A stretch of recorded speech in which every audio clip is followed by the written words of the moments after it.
गेल्या काही दिवसांमध्ये महाराष्ट्रात सातत्यानं हवामानात मोठे बदल होताना दिसतायत.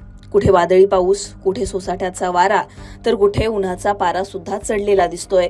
महाराष्ट्रात ऐन उन्हाळ्यात पावसाळी वातावरण तयार झाल्यामुळे नागरिकांना उन्हापासून जरी दिलासा मिळाला असला तरी शेतकऱ्यांची चांगलीच धांदल उडाली आहे. गुरुवारी सुद्धा उत्तर मध्य महाराष्ट्र, मराठवाड्यातील अनेक जिल्ह्यांमध्ये हवामान विभागानं ऑरेंज अलर्ट जारी केला होता. त्याप्रमाणे महाराष्ट्रातील अनेक जिल्ह्यांमध्ये तुफान पाऊसही झाला.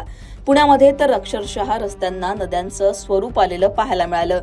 आता पुढचे काही दिवस महाराष्ट्रात कशा प्रकारचं वातावरण असेल?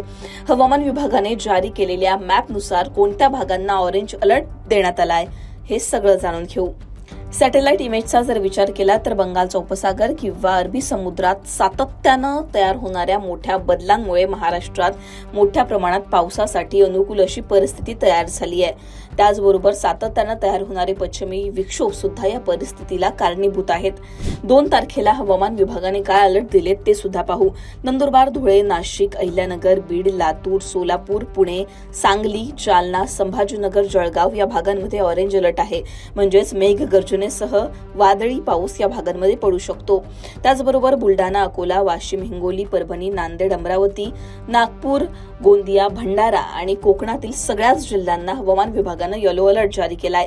या भागांमध्ये सुद्धा पावसाची शक्यता वर्तवण्यात आली आहे. 3 तारखेला महाराष्ट्रातील जवळपास सगळ्याच जिल्ह्यांमध्ये पावसाचा जोर कायम असेल असं चित्र दिसतंय. जळगाव, संभाजीनगर, अहिल्यानगर, बीड, जालना, परभणी, हिंगोली या भागांमध्ये सगळ्यात जास्त पाऊस पडेल. त्यामुळे या भागांना ऑरेंज अलर्ट देण्यात आलाय. त्याचबरोबर धुळे, नाशिक, पुणे, सोलापूर, लातूर, नांदेड, यवतमाळ, बुलढाणा, अमरावती, अकोला, चंद्रपूर आणि गडचिरोली या भागांमध्ये येलो अलर्ट आहे. या भागांमध्ये विजांसह पाऊस पडेल. त्याचबरोबर वादळी असा पाऊस पडू शकतो असा अंदाज हवामान विभागानं दिलाय.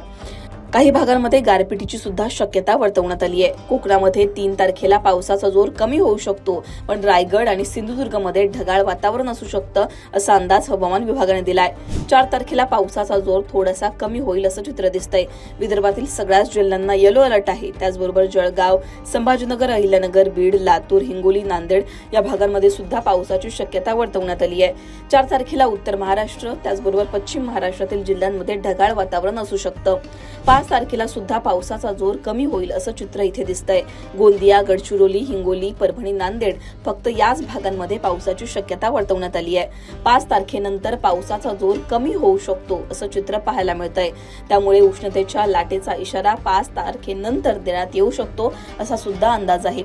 सध्याचा जर विचार केला तर महाराष्ट्रातील तापमानामध्ये घट झाली आहे, कारण पावसाळी वातावरण सध्या महाराष्ट्रात पाहायला मिळतंय.